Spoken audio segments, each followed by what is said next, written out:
Yo!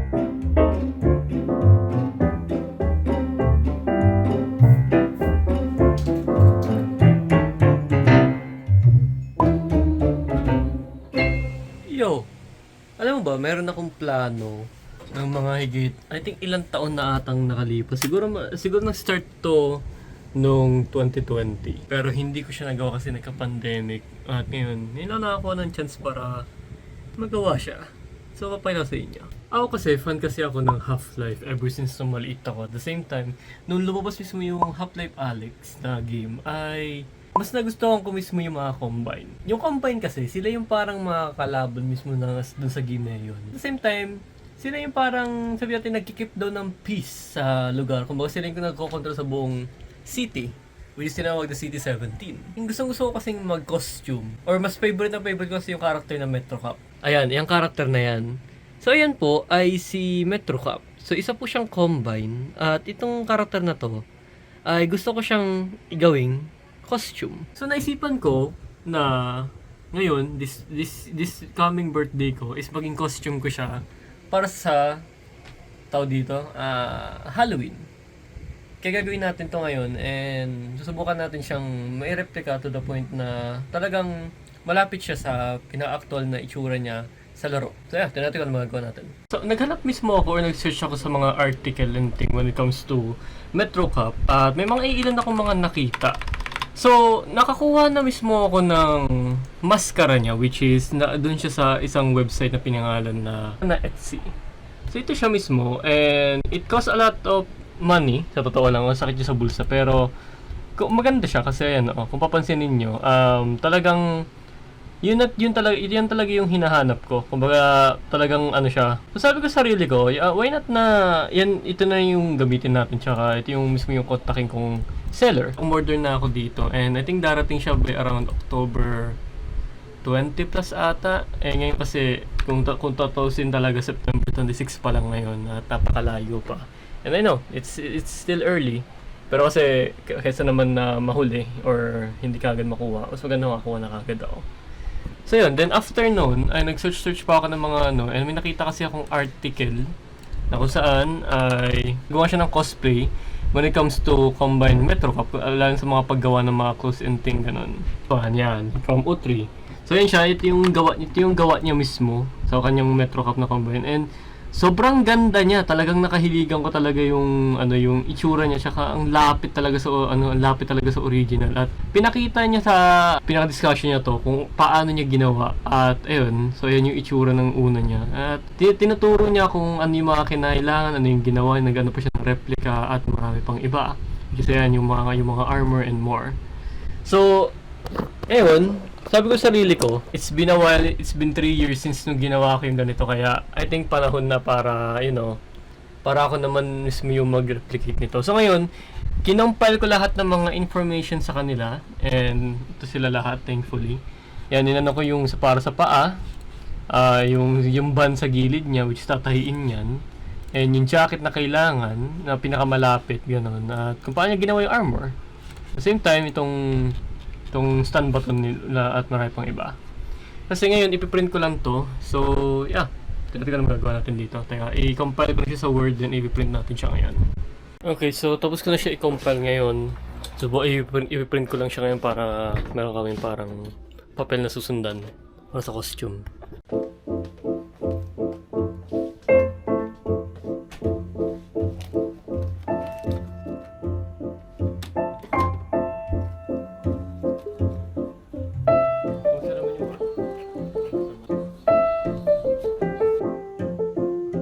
Okay, so drip check. Medyo complete mo na konti. Hindi ito yung pants niya. Since yung pants na gagamitin ko is parang cargo pants na dark green. Ayan, ito yung niya sa kabila. Ayan siya. So, lagyan na lang namin ng laman to. Ayan. Yung boots okay. Oops. Yung boots okay na rin. Bali, mangyayari, lalagyan na namin ng laman. Lalagyan na ng laman to din. Pwede na siyang into parang vest na talaga. Not to mention, nandito na yung aking sound, voice changer. Itong voice changer kasi ilalagay ko siya dito banda sa may bandang leg ko. Bali, i-on ko yan. Kasi ito yung pinakamalapit na voice changer na sa boses ng Combine. So, pag nagiging dito, ayun, kalamayan yung puti mismo ng Combine sa dibdib nila. Napag-inan ko. Malapit. So yun. Diba? Okay, so dumating na rin yung voice amplifier na hinihintay ko, which is nakalagay ito sa gilid ng belt ko. Baga ito yung ito yung magiging parang design para dito. Ito. Ayan, yung sa belt niya. Kasi ang mangyayari, dito ako magpe-play ng mga music ng Half-Life mismo, kumbaga yung mga voice over ng mga ng Overwatch, which is yung ganitong tunog. Attention, please. Access to this block is not permitted. To receive this message is to be in civil code violation. So yun, parang ganun. So dito magki-play yun. Then, well, yung voice naman is yun sa dibdib ko, which is yung mag-represent dito sa puti na to. So yan, ginawa ko na ng paraan. Okay, so update lang. Ngayon, yung inaayos namin ng papa ko ay yung itong stun button, which is ginagamit mismo ng mga metro para makapag ng mga kalaban, makapaghampas. Ito yung melee weapon nila. So ito yung guide namin. Ngayon, may kayong PVC na gagamitin para doon. At the same time, bumili kami ng dalawang belt, tapos pininturahan namin ng puti itong kanyang itong buckle mismo. Just ito. Which is yun yung mag-indicate naman sa ating belt ng ating character. Yan. Kasi dyan ilalagay yung holster, pati yung radio. Kasi di ba dumating yung radio noong nakarang araw. Ganito mga to, pipinturahan namin ng itim to the point na ito mismo yung magiging laman ng ating vest. Is ito. Which is ito yung vest. Ito siya. And lalagyan ng mga laman to. Tapos gugupitin din to dahil hindi ganito yung itsura ka ganito. Kung mag-aayusin pa namin siya. Dahil ito yung gagamitin namin para sa vest, which is ito yung tamang sukat para sa vest. Ayan. So yun. Then, isa ngayon kasi aayusin muna namin yung PVC, yung stun button, since wala pa yung pantalon mismo na nalagyan namin na pati yung gloves kasi babaguhin namin dahil hindi siya dito maganda. Or hindi siya, masyado siya mix sa kamay ko. Yan ano, nangyari? Bundle yung isang susunod. Isang ano. So ito yung pinakaan namin. Nangyari, lalagyan kasi namin ng ilaw to sa loob. Tapos may switch siya dito, pero kanya rin nag-on off siya. Pwede rin yung ganyan, bilog na ano. So yeah, ganun. So nagising ko lang din kaya medyo ano pa ako ngayon. Sabog pa ako. We'll see na lang kung ano magagawa namin kapag natapos na yung pinakabuong project. Siguro, ngayon kasi September 30. September 30 ba ngayon? September 30. I'm pretty sure manatapos to by October na. It's gonna be a long process para magawa lahat to. May papakita rin pala ako sa inyo mamaya kasi gagawin ko mismo yung mga boses nila. Ito meron dito isa nasakto. Yung ginagamit. Pang saan lang. Dapat dalawa Para. Okay, so ngayon, bali ang gagawin natin ay magagawa tayo ng mga ng mga voice line mismo na combine, which is yung mga grunt, ordinal, pati yung mga sweeper and warhammer at marami pang iba. Bali ko kasi tayo ng parang radio chatter, kumbaga yun nga yung parang pinarinig ko sa inyo nung one time na parang may mga nag-uusap sa mga radio ng mga combine, which is gagawin natin yun pero with my own voice. Kumbaga ang gagawin natin, magagawa tayo ng mga Tagalog na voice line para ano nyo, ganito yung gagawin natin. So bali ganito kasi yung mga normal sound, so ipapakita ko sa inyo. Ito yung sound nila. So ngayon dapat magaya natin yun. Kaya nangyayari, meron akong kinuhang maging ganito tayo. Tinan nyo. So ganun. Ayan. Diba? So yun, ganun yung gagawin natin. So magagawa tayo ng mga sarili-sarili natin mga voice line. So mag-type lang ako, then I'm gonna record yung sarili ko na magsalita. Then yun, ganun. Isa kasulat, ordinal, maraming tao sa lugar na ito. Over. Ordinal, maraming tao sa lugar na ito. Over. So, ang gagawin ko ngayon, bali mag-record ako. So, wait lang, let me check lang muna yung aking There we go, okay na. Okay, so I managed na matapos na mismo yung acting voices. So, kung marinig nyo, ganito yung sound niya.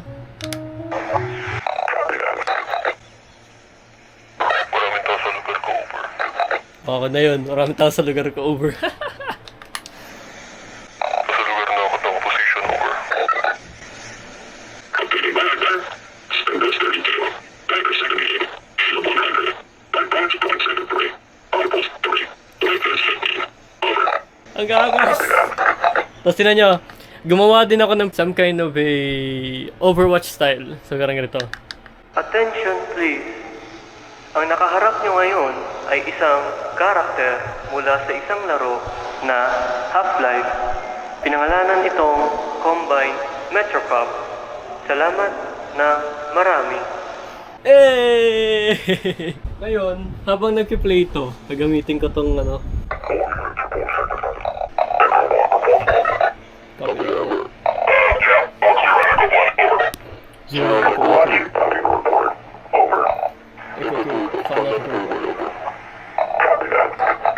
O, di ba? So far ito na yung nagawa. Buo na rin yung pintuan siya may. Angas, Diyos ko. Lagyan na namin ng ano to. Ganda nung ano, stun button.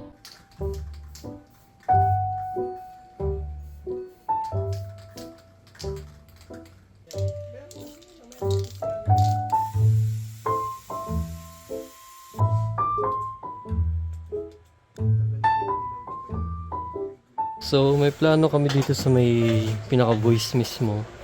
Bali, papalitan namin siya ng mic kasi medyo hindi ganun kagandahan tong mic nito. Pagpapalitin namin, sa solder namin siya. Ito. Which is galing yan dito ka-partner nito. Kasi amplifier kasi ito eh. Para yung mga ginagamit sa school.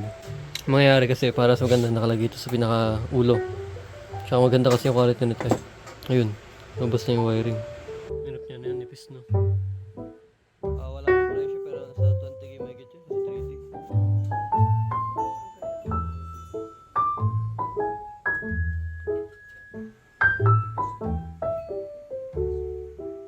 Okay, so a little update lang pagdating mismo sa pinaka-mask ko. Kung titignan niyo sa picture dito, nakausap ko mismo yung seller at kung kumusta mismo yung maskara at pinakita niya sa akin yung mga resulta at ang ganda. Sabi niya, yan daw yung pinaka-the best one doon na nagawa niya. So far, at the same time ay, kumbaga parang alam mo, in-effortan niya talaga to dahil ngayon lang daw siya gumawa ulit ng ganitong kasing mask at saka yung mga detail na ginagawa niya. Kaya parang gusto niya niyang sulitin pa. Marami ng mga progress, bali naayos na rin yung itong voice changer ko. At ngayon, bababa kami ng papaw para maghanap ng jacket na medyo malapit. Yung binili ko kasing jacket, okay lang, pero magtitingin lang kami just in case may makita kami mas malapit. Tsaka boots kung meron man. Bali, everything is coming together na for quite some time na. Ang dami na mga progress natin. And I'm glad na medyo nag-workout na yung costume before dumating yung November. So yeah. Ngayon, inaayos namin yung pinakadamit, which is yung pinakagagamit kong jacket na kinuha namin sa Ukay. So, ganito yung tsura niya. Yan. May slit siya sa likod kasi meron talaga slit sa likod yung yung pinaka-suit mismo ng mga combine. And ngayon, inaayos namin yung vest. Which is ayan siya. So, inaayos namin yung vest pati yung minawata namin kung ano yung pwedeng ilagay na laman. Tapos tatakpan namin ng tela yan. Kasi yun yung kailangan dito upang ang mangyari ay magkaroon ng parang laman to kasi yung mga suot kasi ng ng mga Metro Cup ay may mga laman siyang ganito. Kumaga kasi may plate yan sa loob kung sakaling lagay mo mang totoong buhay. May plating na bakal yung bilang protection mismo ng mga character na yan. And yung boots naman, yun, ayusin ko yung boots niya, ayusin ko yung tali niya, then yung gloves lagyan ko na ng kulay puti na parang stripe. So yeah, everything's coming together na. So, konting ayos pa.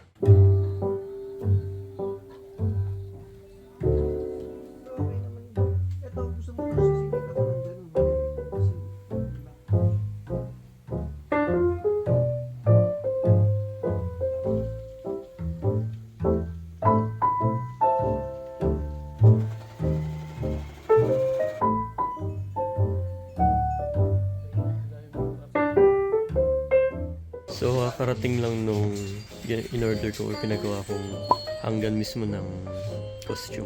Ito siya. Angas. Buksan natin.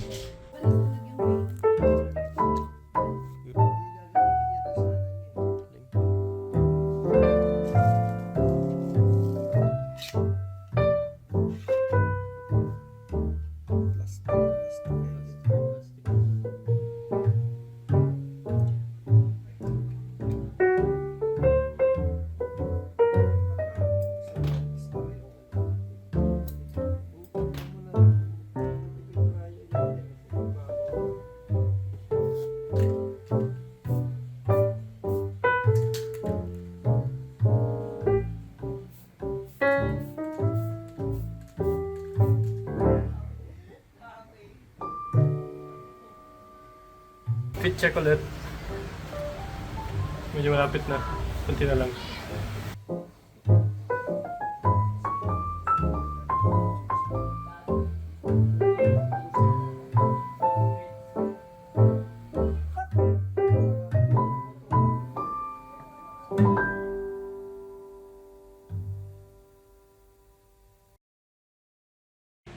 Okay, so update sa natin sa ating costume. It's October 31 at bukas ay November 1 na, birthday ko na.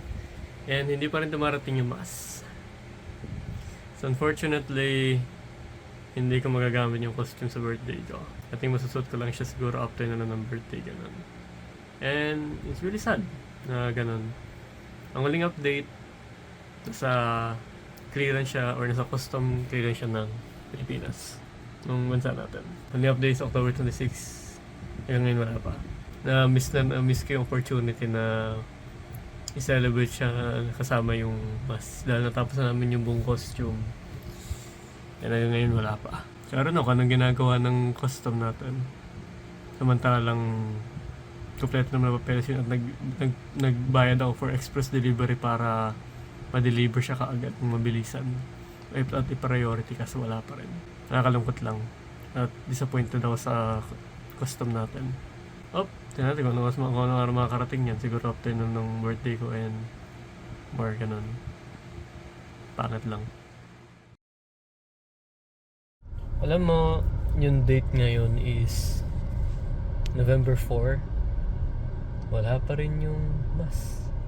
Alam mo, I hate our custom and postal pagdating sa ganito. October 26 pa yung huling ng custom clearance, hanggang ngayon walang update. So ilan kailangan? 1 week? 1 month? Ano bang gusto mangyari ng custom? Hindi ko rin maintindihan na yan. Nawawalan na ako ng pasensya. Subukan ko puntahan yung postal namin dito. Baka sakaling nandito na, di lang ina-update kasi sinacharge siguro ng custom or ng inventory fee or some sort. In short, kung sakaling order man kayo sa ibang bansa, tapos gagamitin niyo yung postal, hindi ko recommended. Huwag nyo nang gawin. Hirap, tagal na naman process this way. Okay, so ang date natin ngayon is November 6, 2023. So may nangyari. Unfortunately, yung ating package ay na-hold sa custom. Bakit? Sabi daw kasi, yung item daw ay nanghihingi daw sila ng proof of purchase, which is resibo yun na kung magkano para malaman kung kung ano yung item at kung ano yung mismo yung nasa loob. At dito, hindi daw sila basta-basta nag-release kapag mataas daw ang value ng item, which is I understand naman. Pero punyeta naman, October 26 pa yun, bakit hindi sinabi kaagad sa akin? Meron na daw email na kasi hintay na daw dumating. Since October 26, kailan nila balak i-send yun? Next year? Kung anong ginagawa ng custom natin dito. I mean, nakandun naman yung information ko, andun naman yung email ko. I mean, di ba nila pwedeng send na lang doon kaagad? Like, mabilis lang naman ako mag-reply din, ganun. Which is hindi ko talaga maintindihan kung ano meron talaga sa Pilipinas pagdating sa mga ganitong bagay. Like, everything is fucked up pagdating talaga sa custom natin. I don't know why din. So yeah, waiting ako sa email nila. Hoping na dumating kaagad at hindi umabot ng next year daw. Titingnan. May feeling na bala ko sana suotin sa birthday ko to pero hindi nangyari sa katarantaduhan nila. Parang ganun ba? I don't know, baka ko lang yan. Yeah, I understand na mahirap din sa custom and shit pero magdama sanang ganito. Lahat naman tayo nahihirapan, alam niyo yan. Or na tayo naging impatient din, ganun. I don't know. Dumating na yung helmet na sa post office ako ngayon.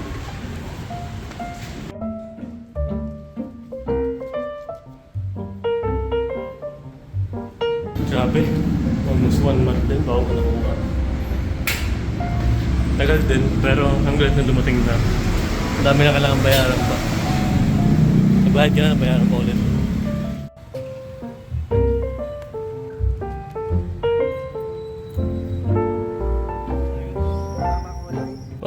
So wakas, after 1 month almost, like November 22 na eh. Na-pending to sa custom, October 26 eh. 4 days na lang, isang buwan na siya sa custom. Kaya mo magde-December na din ang dumating to. Kinda ironic lang sa part na yung in-expect mong gagamitin ko sana sa birthday ko, hindi natuloy dahil nga sa katagalan ng costume. But I'm just glad na dumating na lang din. Ganun. And yeah, dati ko na meron dito kung itsura nitong package natin for today, and hoping na maganda siya. So wala ako ng cutter.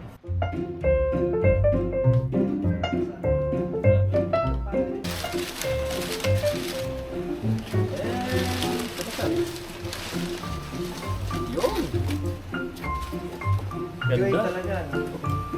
Nalaglag yung mga ano. So, inito na siya. Ganda. Ayan na.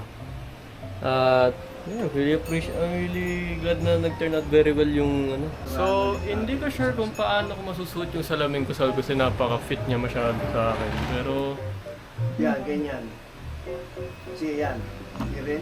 Yan. nasugan ko siya. Kailangan ng something dito, ang dilim masyado. Wala kasi akong salamin. Works perfectly well. Hindi nga lang ako nakakita pero sa ulo mo. Kasya ba sa'yo? Ang kulit na itsura eh. Pa bang ganon ako? Ang bilis oh. Kesa yung gaganon mo pag gano'n na suot. Okay. Pwede rin. Subukan namin Tinan namin kung ma-adjust pa namin yung itsura. Wala siyang ano. Ganun.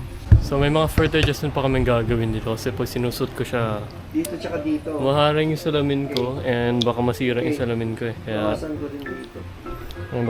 may mga babawasan kami sa part nito.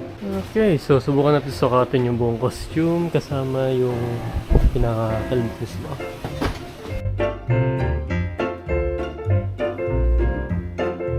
Okay, suotin ko yung boots.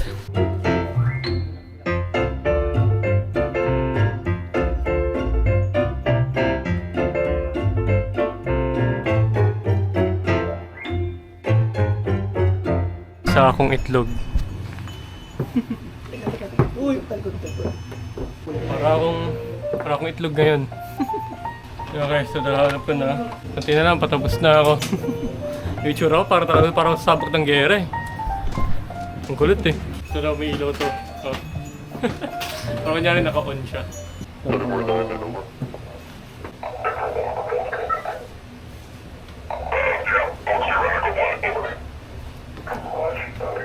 Saan yung sasalita niya din sa akin?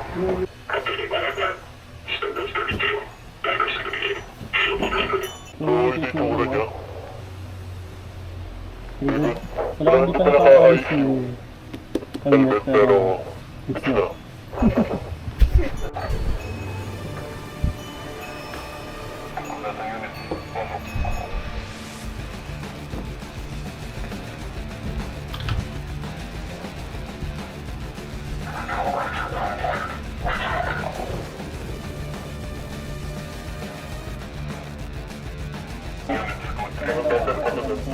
Ganyan dapat oh. Kasi nga wala pang nakalagay doon sa ulo. Dapat may nakalagay na foam yan dyan eh. Para... Yan, ganyan dapat yan eh. Yan. Isang masasabi ko, ang init. About to leave, already packing. Come with me, I'm not really asking. We'll get away to a place where we don't know